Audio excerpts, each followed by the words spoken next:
नमस्कार दोस्तों, मैं आप सभी का एट शॉपी रिटेल के अंदर स्वागत करता हूं। अब बात करते हैं हम दादाजी ऑर्गेनिक जीवामृत मतलब कि डोज 80 के बारे में बात करते हैं। इसके नाम के ऊपर से ही पता चलता है जीवामृत मतलब कि अमृत के जैसा काम करेगा। फसल भी एक जीव कहा जाता है क्योंकि उसके अंदर भी सारे के सारे स्टेज पाए जाते हैं। क्योंकि सबसे पहले उसका जर्मिनेशन स्टेज होता है, उसके बाद उसका सीडलिंग स्टेज होता है, उसके बाद उसका फर्स्ट लीफ स्टेज होता है, सेकंड लीफ स्टेज होता है, उसके बाद फ्लावरिंग स्टेज आता है, फिर फ्रूट डेवलपमेंट स्टेज, फिर उसका मैच्योरिटी स्टेज और फिर उसका हार्वेस्टिंग स्टेज। तो इस प्रकार से उसके सारे के सारे उसके जीवन के ऐसे स्टेज होते हैं और उसको भी ह्यूमन के जैसे पोषक तत्व की रिक्वायरमेंट होती है। डिफरेंट उसके लेवल के डिफरेंट फेज पे उसको पोषक तत्व की जो रिक्वायरमेंट है वो उसकी बढ़ती रहती है। तो जैसे कि हम जीवामृत की बात करते हैं, दादाजी ऑर्गेनिक जीवामृत, ये बहुत ही आवश्यक है फूलों की साइज बढ़ाने के लिए, फूलों का ग्रोथ बढ़ाने के लिए, फूलों की क्वालिटी अच्छी करने के लिए। इसके अलावा जब फ्रूट डेवलपमेंट होता है तो फ्रूट डेवलपमेंट मतलब कि उसके अंदर बहुत सारी कई बार दिक्कतें होती है, बहुत सारी सकिंग पेस्ट पाई जाती है। ऐसे समय में उसको दूर रखने के लिए भी ये बहुत आवश्यक है। इसके अलावा इसके अंदर कौन कौन से घटक पाए जाते हैं उसके बारे में भी बात करते हैं। तो सबसे पहले इसके अंदर ह्यूमिक फल्विक तो इसके अंदर भी है, साथ ही साथ जीवामृत मतलब कि जीवामृत बहुत सारी चीज़ों को मिलाने के बाद बनाया जाता है। मतलब कि उसके अंदर गोबर होता है, गोमूत्र अर्क होता है, इसके अलावा पंच तुलसी अर्क है, इसके अंदर गुड़ का इस्तेमाल किया जाता है। इसके अलावा माइक्रो ऑर्गेनिजम्स को जो खाने की रिक्वायरमेंट होती है उसकी भरपाई के लिए इसके अंदर दाल का इस्तेमाल भी किया जाता है, मतलब कि उसके फ्लोर का इस्तेमाल किया जाता है क्योंकि ये प्रोटीन पहुंचाया देता है। प्रोटीन अगर उसको मिलता रहेगा तो ग्रोथ बना रहता है। अब सारे के सारे जो इसके इंग्रेडिएंट है उसके बारे में थोड़ी बात करते हैं।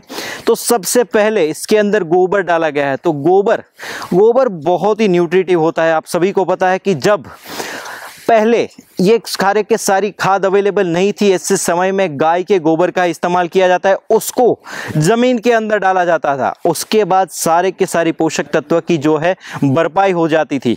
अब उसका इस्तेमाल नहीं किया जाता है, अब स्पेसिफिक खाद का इस्तेमाल किया जाता है। मतलब कि कोई एक प्रोडक्ट का इस्तेमाल किया जाता है तो वो सिर्फ नाइट्रोजन देता है, इसके अलावा कोई दूसरी प्रोडक्ट का इस्तेमाल किया जाता है तो वो सिर्फ नाइट्रोजन देगा, फॉस्फोरस देगा, कैल्शियम देगा और सल्फर देगा।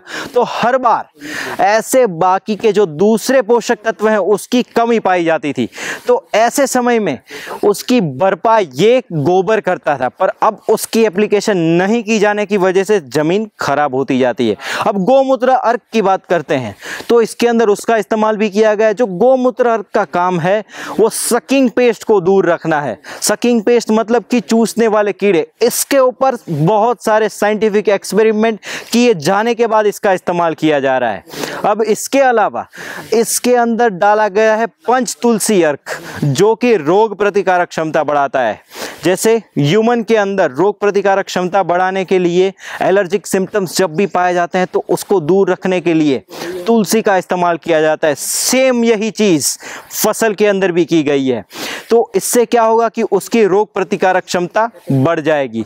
इसके अलावा गुड़ का इस्तेमाल किया गया है जो ज़मीन के अंदर काम के माइक्रो ऑर्गेनिज्म है उसकी तादाद बढ़ाने के लिए, उसका पॉपुलेशन बढ़ाने के लिए बहुत ही आवश्यक है। अब इसके अलावा जो दाल का इस्तेमाल किया गया है वो प्रोटीन पहुंचाने के लिए बहुत ही आवश्यक है। इस प्रकार से इसके अंदर जो सारे के सारे तत्व हैं वो बहुत ही आवश्यक है क्योंकि ये ग्रोथ बनाए रखते हैं, फूल की क्वालिटी अच्छी करते हैं, फल की क्वालिटी अच्छी करते हैं, उसकी साइज बढ़ाते हैं, उसका कलर सही रखते हैं।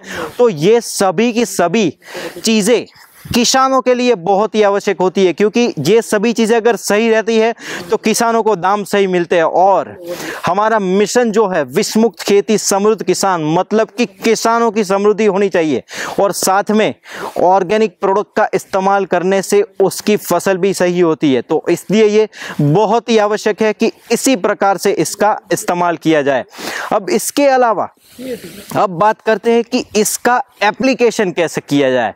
तो एप्लीकेशन के बारे में बात करते हैं। तो एप्लीकेशन के लिए इसका सीड ट्रीटमेंट भी किया जाता है। सीड ट्रीटमेंट मतलब कि बीज को मावजत देना है। बीज को कैसे ट्रीटमेंट देनी चाहिए? बीज को ट्रीटमेंट देना मतलब कि बीज की खामियों को दूर करना। बीज की खामियों को दूर करने के लिए इसका 5 ml पर किलोग्राम ऑफ सीड का इस्तेमाल किया जाता है। मतलब कि इसकी इस तरह से एप्लीकेशन करने से क्या होगा कि बीज के अंदर कोई भी खामी होगी तो उसकी भरपाई हो जाएगी।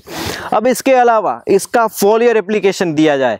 फोलियर एप्लीकेशन मतलब कि जब इसका स्प्रे किया जाता है तो स्प्रे करने के लिए इसका इस्तेमाल अगर करना चाहते हैं आप तो इसका 40 ml 15 लीटर के पंप में डालकर इसका स्प्रे किया जाता है। और इसका स्प्रे जनरली फ्लावरिंग से पहले करना चाहिए, फ्लावरिंग होने के बाद करना चाहिए, या फिर फ्रूट डेवलपमेंट से पहले करना चाहिए, या फिर फ्रूट डेवलपमेंट के बाद करना चाहिए।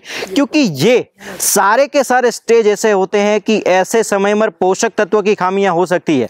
अगर पोषक तत्व की खामी होगी तो ऐसा हो सकता है कि उसका विकास रुक जाए, या फिर उसके अंदर से जो फल बनने वाला है उसकी क्वालिटी खराब हो सकती है। कई बार ऐसा होता है कि फूल गिर जाते हैं, मतलब कि फूल सही तरह से विकास नहीं हो पाता है क्योंकि उसके अंदर पोषक तत्व की खामियां होती है। तो ऐसे समय पर अगर डोज 80 का एप्लीकेशन किया जाता है तो ये क्वालिटी भी बनाए रखता है, साथ ही साथ जब फल बनता है उसमें से तो उसकी साइज को भी बढ़ाने के लिए ये बहुत ही आवश्यक है। इसलिए इसका फोलियर एप्लीकेशन बहुत ही फायदेमंद रहता है। साथ ही साथ इसको जब जमीन में एप्लीकेशन दिया जाता है तो जमीन के अंदर भी ये सॉइल कंडीशनर के जैसे काम करता है, क्योंकि जमीन को ये अच्छी करता है, क्योंकि ये पूरी तरह से जैविक है, इको फ्रेंडली भी कह सकते हैं इसको। तो ये बहुत ही ज़रूरी है। अगर ज़मीन के अंदर इसका एप्लीकेशन दिया जाता है तो ज़मीन को अच्छी करने के लिए, ज़मीन को सुधारने के लिए, ज़मीन के अंदर से टॉक्सिक कंटेंट दूर करने के लिए ये बहुत ही आवश्यक है। इस तरह से इसका एप्लीकेशन करना किसानों के लिए बहुत ही फायदेमंद रहेगा।